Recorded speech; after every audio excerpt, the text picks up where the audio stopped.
Okay. Eric, are you ready to give us another Star Trek trivia, as is our I am custom? I am ready to customarily provide Star Trek trivia. Fantastic. I actually don't know the answer to this one. What episode featured the first appearance of Deanna Troy's mother, Loaxana? A. Haven. B. The Big Goodbye. C. Where Silence Has Lease. Or D. The Battle. Oh, this is a tough one.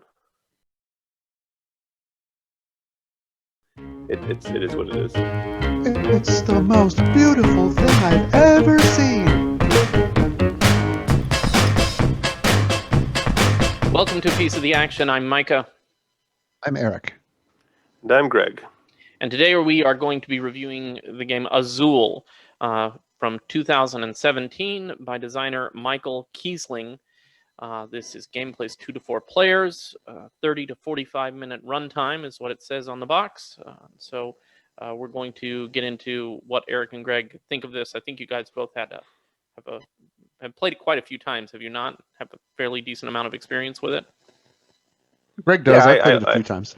Yeah. Yeah, I own this game, so I've played it a number of times. Right. Okay, nice. But before we do that, just a quick reminder, if you have not yet subscribed, what are you waiting for? You know you want to. It's the only way to continue to get more of that wonderful, wonderful Greg and Eric. So do it if you haven't. Also, when we're done, please feel free to leave us a comment and tell us how wonderful Greg and Eric are. We know you want to do that too. So subscribing to us is the only way to have substance in your life. So please. That's true. It's why look for the meaning of life any further? Here it is. You've found it. Just subscribe. So, but let's go ahead and get into our thoughts on Azul. And to begin with, Greg is going to give us a little bit about the premise and some of the basic rules of Azul.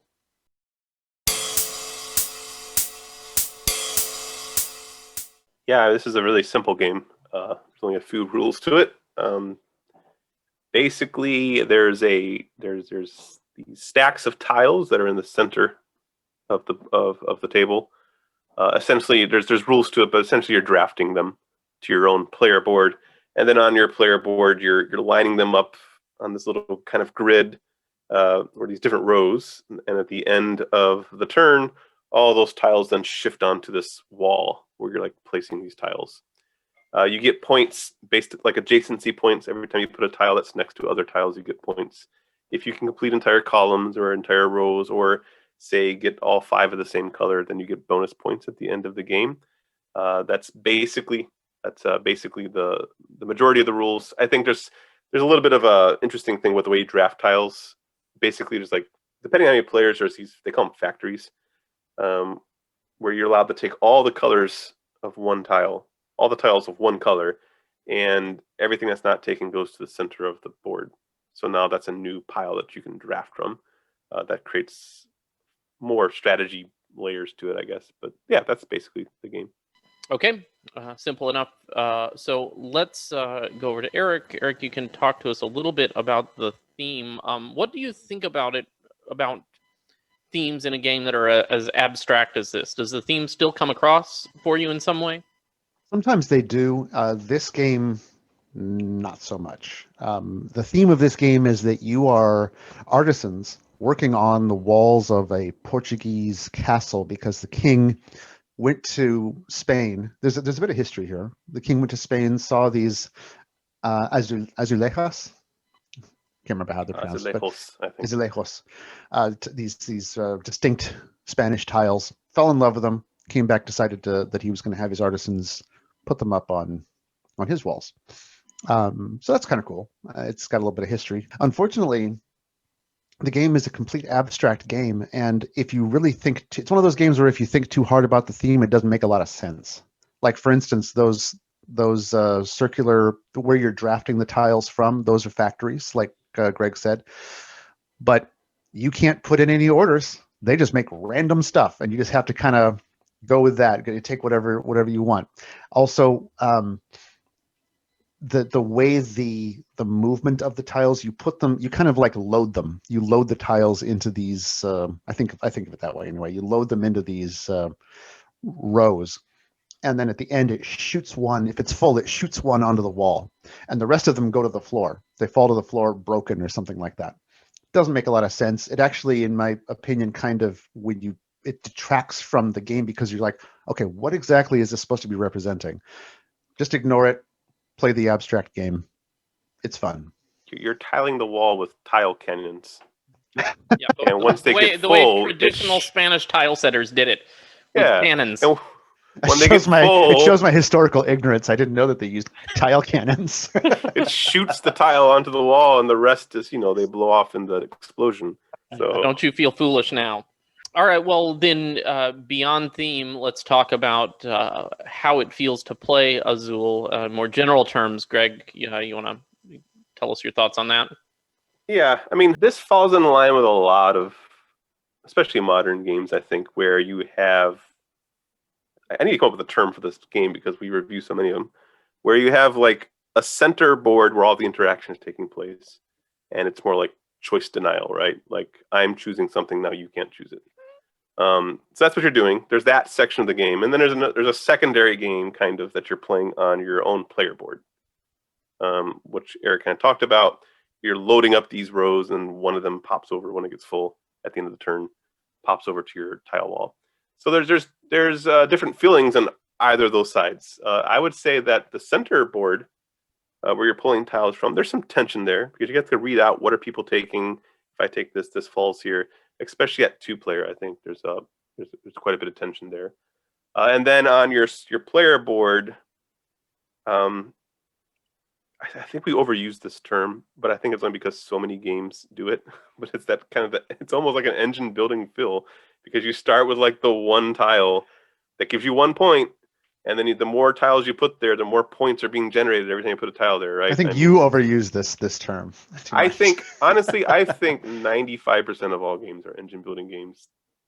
And I think we need to limit that a little bit. To me, an engine building game has to have like last week, Terraforming Mars, engine building. One, there's some text that triggers another card that has text on it. Just getting ramping up bonuses. That's too broad. Okay, well, you can be solo in that opinion if you'd like. But I honestly, I think it's a useless term because it's not a mechanism. It's not anything. I don't even know if this is an engine building game per se. I'm just saying it has that feel where you're ramping up production. You start out, you put one tile down, you get a point. Next tile comes over there. Hey, you're getting 2 points. Now I put this tile here between these tiles. Now I'm getting 5 points. So you're trying to ramp up this production of points. There's that feeling in the game. You're setting up your tiles in a way so that future turns will be valuable to you. Yeah, I mean, I don't think this is an engine building game. I'm just saying it has that ramp up feel that most games have, but that's there. That's what I feel on the player board side.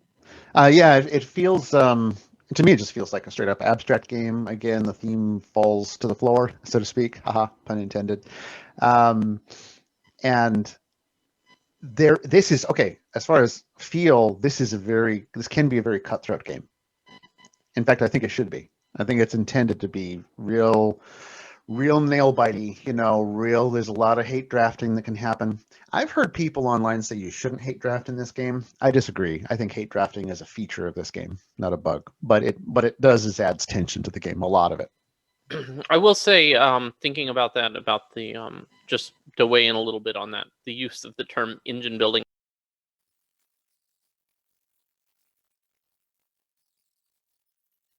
I regret bringing up the term now.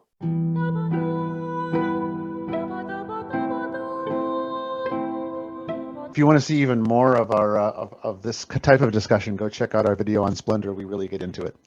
Yeah, I think Splendor is the better point to talk about, because for me, Splendor is nothing but an engine building game, and Eric disagreed. And I was expecting us to get comments on that, and no one ever commented on that. I think Splendor, I would like to hear people's comments. Do you think Splendor is an engine building game or not? Either verify or disagree with one of us. That would be cool to hear from you.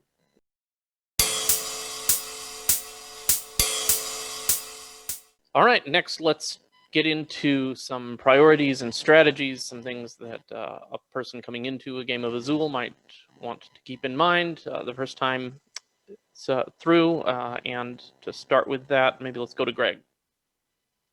Yeah, a whole lot here. I would say, obviously a lot of this game is setting up your board so that future turns can score you bigger and bigger points, right?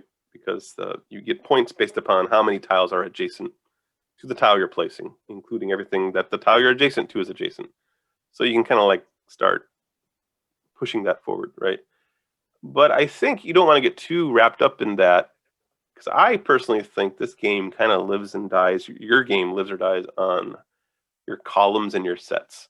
Those are your big end game bonuses. So if you have a full column, you get like 7 points. If you have all 5 colors of the tile, you get 10 points. That's a lot of points. So don't ignore those, and also make sure you're watching where other people are on their board with those, because those are the things you should be hate drafting.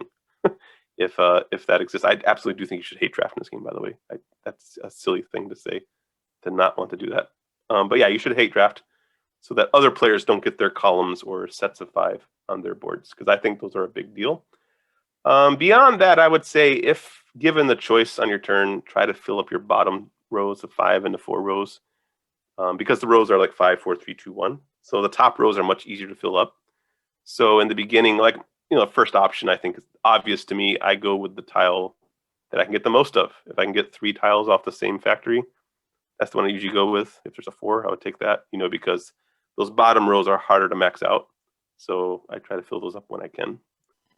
Okay, Eric, you have anything further to add in terms of strategy? Yeah, there's 2 areas of this game, 2 areas of tactics, I suppose, because it's a total tactical game. It's tile choice and wall placement. And this game punishes people who are lazy players.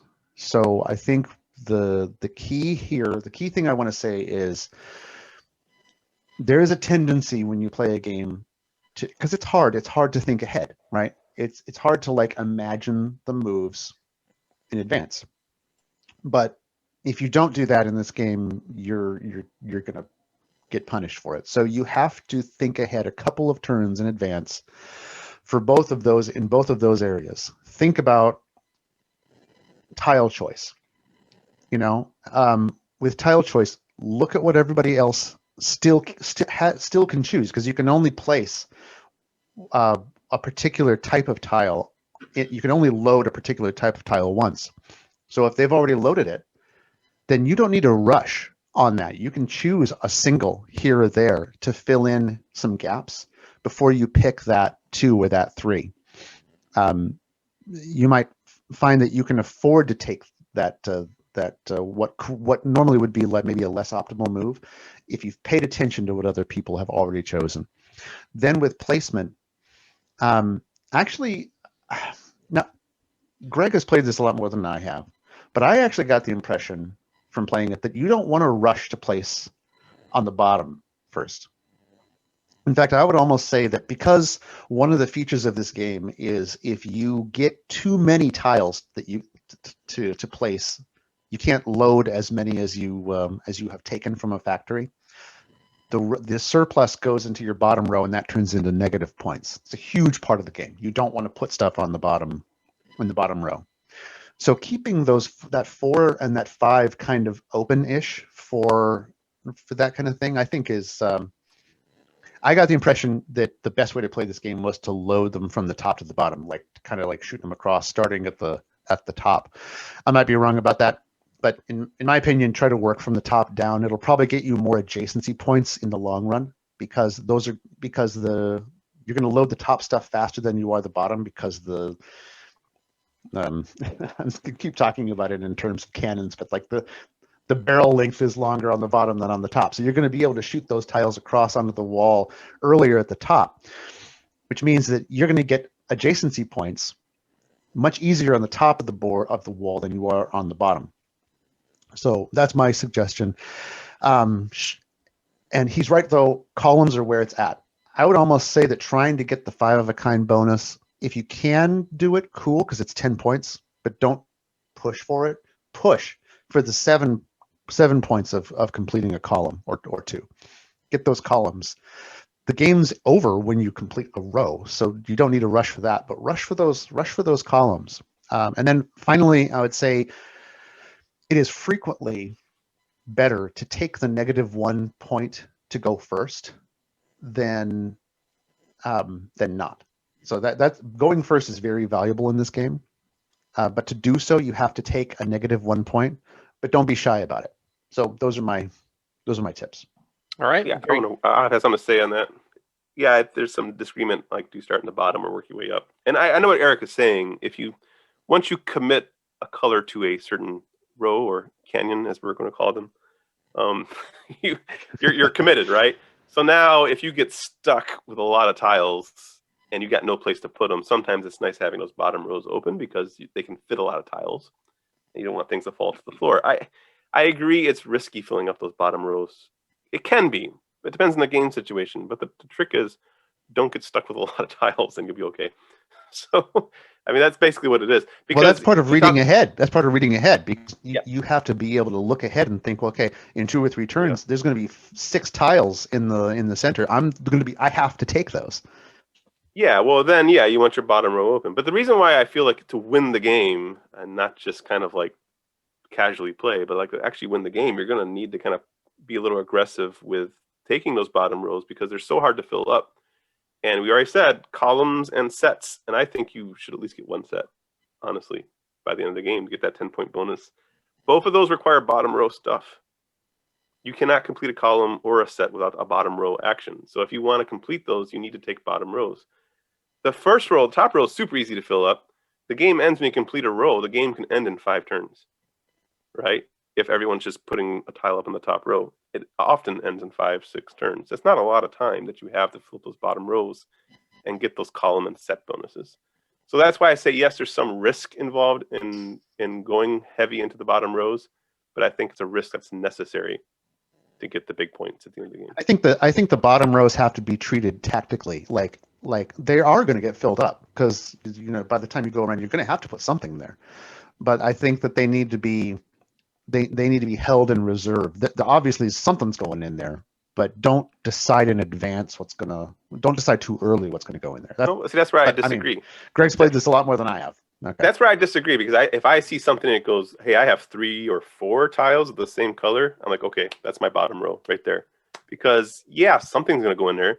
But if you get stuck at the end of the turn, you got 1 tile in there, 1 blue tile in there. It's like, well, that was lame. It's like. Like you want to fill them up quickly if you can. See, then the next turn you would be able to draw if you get 1 blue tile in there, then the next the game is 5 or 6 rounds longer sometimes. You can still work with those bottom rows. You get 1 tile, but it's not a waste. It hangs around for the next turn. No, I know. Round. I'm just saying if you can fill them up in 1 round, that's worth it to me. Because again, you need those bottom rows to get the 7 and the 10-point bonuses. That's all I'm saying. It's like I'm just saying, if you have a good opportunity to fill it up quickly, do it. Obviously, don't just ignore everything at the cost of it. If you're going to take a bunch of tiles that are going to break on the floor, don't just be like, nope. Greg said take 3 tiles. I don't care. I'm going to have 7 crash on the floor. I'm not saying ignore the game, but don't be hesitant to fill those up as fast as you can because they're a big deal. And it might take a round or 2, but.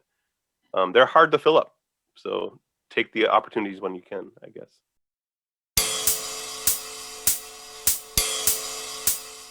All right, now let's talk about the good and the bad of Azul. What, first of all, did Azul do well, Greg? Yeah, I think Azul is easy to teach and easy to play. I got Azul actually because which I rarely do, but I need to fill out a shipping order. And this got a lot of buzz, and I rarely buy impulse buy a game, but I also needed more lightweight gateway family games, and I'm like, well, let me get Azul and pad out this order with it. So I got it. This actually gets requested a lot by certain players in my group. I tend to play a lot of, I prefer heavy, cutthroat, mean games, So I think sometimes when players play something like this, they go, "Oh, I like this game. This is pleasant," you know. And so I think therefore some players request this one a lot, and I've had players go out and buy this game after playing it. So it's easy to introduce to people. That being said, I agree with Eric. This can be a cutthroat game, especially at 2-player. It does require. I enjoy games where you do have to read out multiple turns, and that is involved in this game. You can set up a game where you like, okay, if I take this and she takes this and I take that and she takes this and I take this, oh, she has to take 7 tiles of a color she can't take, and that's a lot of wasted points. You know, it's fun kind of working that out. I think that becomes a little more difficult to do the higher the player count, but at 2-player, that's definitely there. And when I talk about this, when it exists, components-wise, and the reason why I think this game is a lot more popular than it otherwise would be, are the tiles. They're like these. They're pretty, but I like tactile components, right? So they're very clicky. Mm-hmm. They're like these little kind of backlight light style tiles. So they're fun to move around on your board. I'll shout that out because I do enjoy that. So yeah, anytime I get a light game that's easy to teach, that also has a little bit of cutthroatness going on in it, not insane high amounts, but a little bit. And then it's a game that I enjoy because it's something I can pull out easily and still have fun playing. Yeah, to speak to that, I know, like you brought that over. We played that, my wife and I played that with you, and there's a lot of games that we played that she does not like, and she really loved Azul. So it hit a sweet spot for her, I know. So I see what you're saying there in terms of like kind of its accessibility. Eric, what about you? What do you think Azul did well? Yeah, I think it's a fun little abstract. I like the short meanness of it. The tactical hate drafting is just real hard choices, and it's an exercise for me to force myself to think ahead, to imagine the turns in advance. I think it's also very well designed. Well, spoilers. My eventual rating of this game should bear in mind that fillers really aren't my thing, so my score might be a little lower than what it sounds like it's going to be from what I'm saying about it. But I think you just have to bear in mind that like sometimes short little fillers are where it's at. Sometimes you need to play games like Azul or like a trick-taking game, you know. But I'm always going to gravitate towards deeper, heavier, crunchier stuff. So I like this game, but when we get to it, it might seem like I don't. But that's not exactly true. I think the design is top notch for what they were going for, what they were trying to do. It looks fine. Here's my problem with that, though. I still think it looks fine. So this is in the good category. I don't think this falls into the bad category at all. It looks fine. But dude, the buzz for all it's the most beautiful thing I've ever seen. It's just it's not that great. It's okay. They decided to make thick plastic tiles with colors. Huzzah. Yeah, I mean, lots of games have done that. It's not this world-breaking, beautiful. You read or watch other reviews. They're just gushing over how gorgeous this game is. It looks fine, but it's not amazing, you know. So I would just say it's fine. It's still in the good category, but I don't think it's the reason to buy the game. It's no terraforming people and their ridiculous subjective opinions. Yeah. Come here for objectivity, people. Yeah. Objectivity here only. Yeah. Do you want to know if your preference in art is right or wrong? Well, just listen to Eric, and we'll let you know. That's right. It's a good resource to have, you know. So, all right. Well, let's go to the bad then, Eric. What sounds like you've got a lot to say in the bad category based on your build-up. So what did Azul not do well? I don't. I have almost nothing to say in the bad category. I think this is a great game. I think that the theme detracts from it a little bit because it's just a straight-up abstract. But I understand it's really hard to market games without a theme. So there had to be a little bit of theme tacked on. But honestly, it feels tacked on. It does, and it doesn't really make sense to me. It does like the designs that they were going for on the little plastic starbursts.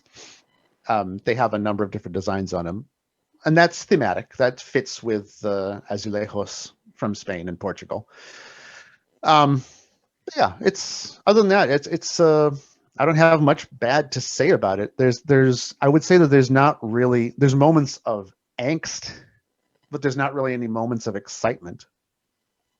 But as a quick filler, that's not really what the game is after. There's not, in Greg's video about game families of game design and Ameritrash, there's the stand-up moment. I live for that kind of stuff. I love the drama in games, and that's just not here at all. But again, like I said before, it's not trying for that. It's trying to be a little quick filler. And when you measure it by that standard, and you see the tactical depth that is presented in Azul, and the cutthroatness of it, I think it hits the marks. So I would just say that it lacks the deep excitement of a bigger game, and the theme of the game can detract from it. But that's really the only negatives I have. Greg, what about you? Negatives for Azul?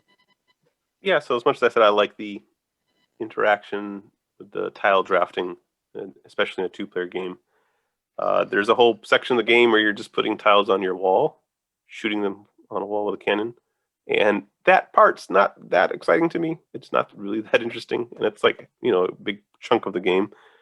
Also, as you get higher in the player counts, that I feel like cutthroatness in this tile drafting diminishes a bit.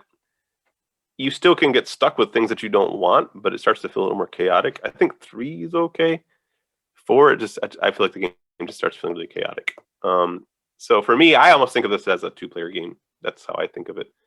Occasionally a 3-player game. So that's probably my biggest issue with it. As component issue again on the negative side, I do want to bring up the score cube. This is similar to like the Terraforming Mars thing we talked about. It's just a cube on a score track on your player board, which is really easy to bump. And then then you have no idea where it's at. And I know this is a minor issue, but stuff like this annoys me. I don't know why. I got the board here. If you look at that score track, you notice how you get to the end, and then you have to start over again on the other side in the end. Why was this not a snake? Why is it not you go to the end, drop down, go to the end, drop down? That's super, super minor. I know it's not a real complaint, but you have to waste that half a calorie of picking up the cube and dragging it all the way over to the other side of the board. It's just a slight inefficiency that I'm like, why do they do it that way? That's weird. Sure. Anyways, it doesn't affect my score at all, but I just thought I'd mention it. But yeah, it is. You can tell it's like a flat board how easy, small it is. It's just a little black cube you put on there. How easy it is to bump the board. Again, this could have used recessed boards if they weren't so stupid expensive, and there are plastic overlays to help with that. But it's just an FYI that exists. Yeah, and mostly at the end of the day, it's just not quite deep enough or heavy enough for my taste. It is a filler. I would call it a filler. I'm surprised Eric calls it a filler. I think it's a filler. Yeah. Okay. Yeah, it's like half-hour game, maybe 45 minutes. I was going to say, does it fit time-wise? Does it fit into your filler? For me, yeah, half an hour or 45 minutes. It's a long filler. I would say, yeah, it's a long filler. It's one of those fillers that does have that downside of potentially being too long, but I still think it's a filler.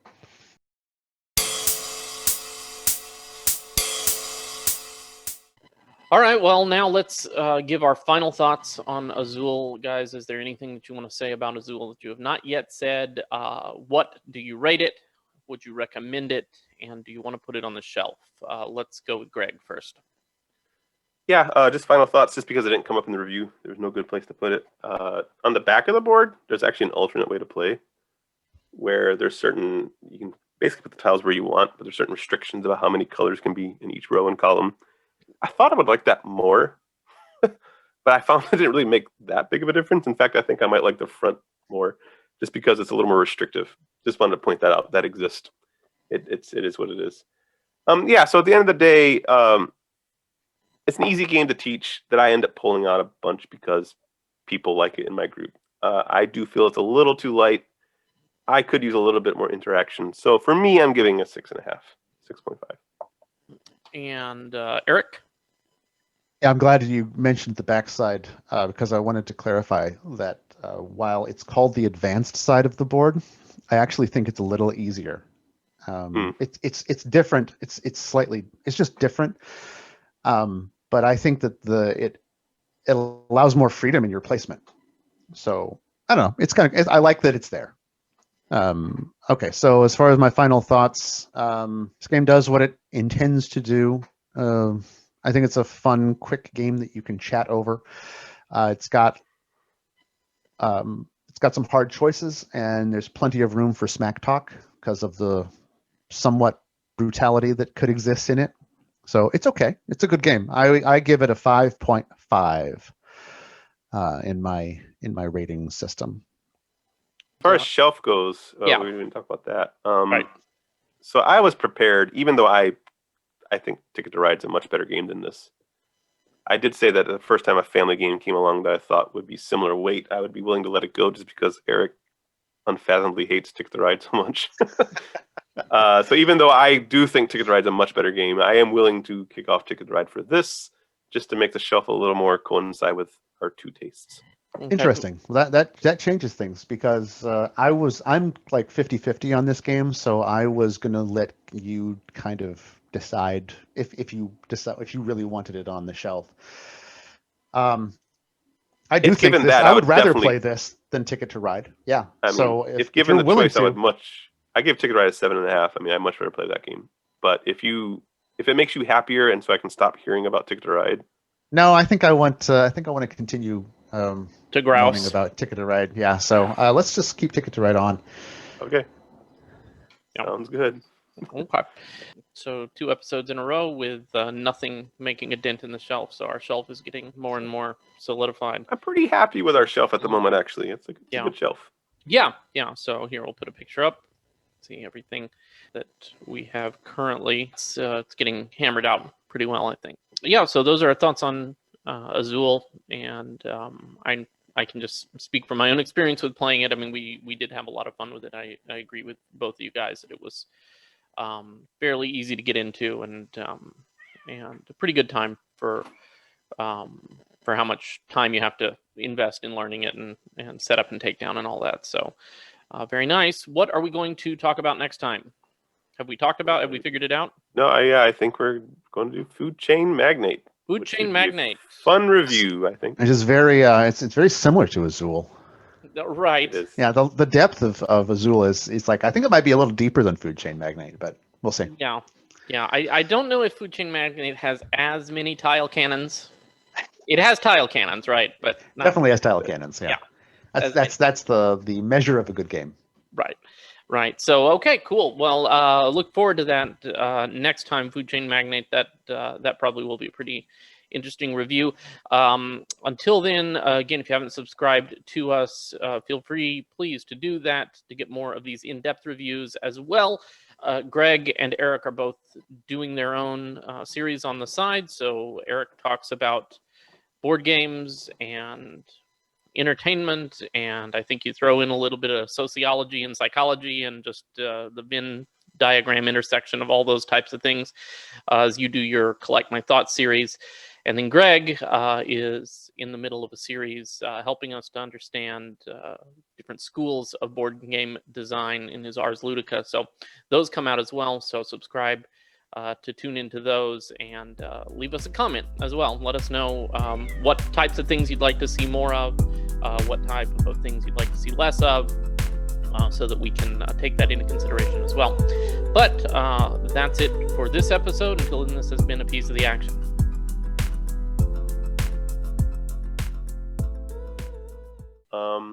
I remember these episodes, I think.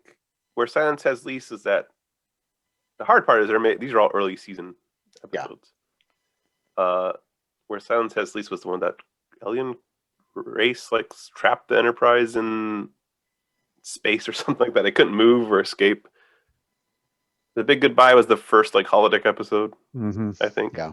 I don't recall Loxana being in either of those episodes. Was there two choices, Haven and... Haven, The Big Goodbye, Where Silence Has Lease, or The Battle?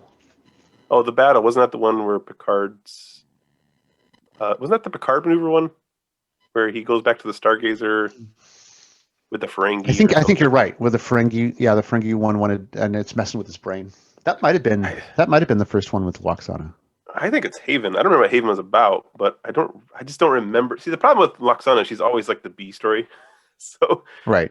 Usually. just because I remember the A story doesn't mean she Was it wasn't the there. episode? I think it was the episode where he ends up having to like profess his love for her to the Ferengi. Oh, I do remember that.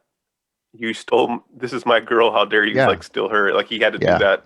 So that makes me think that it was the battle because although no, That I feel feels like when later. you first said it, I felt like it was the big goodbye.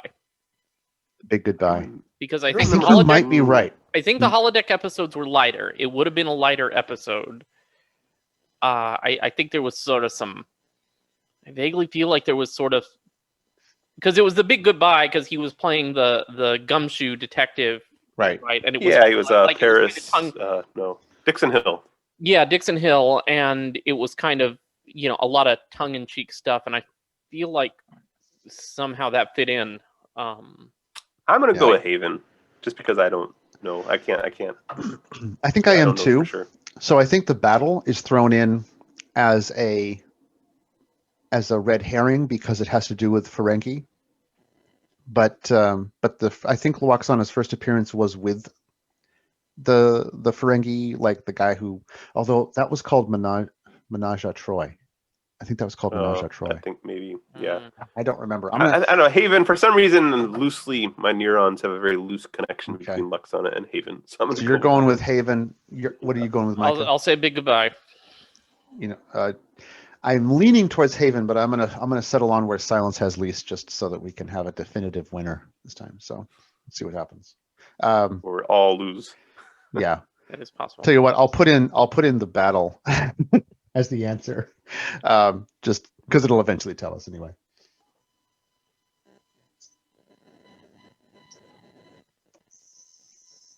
What was it? It was Haven. Haven was the first episode with her.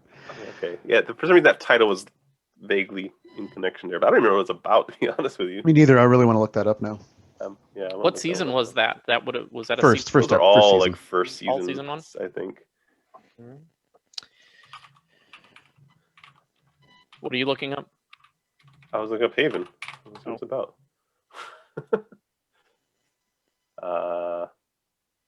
Oh yeah, it was just tensions mount as Counselor Troy's arranged marriage nears, and her mother takes a liking to Captain. So basically, she was the A story. It sounds like. Meanwhile, a plague ship threatens the planet where they are meeting.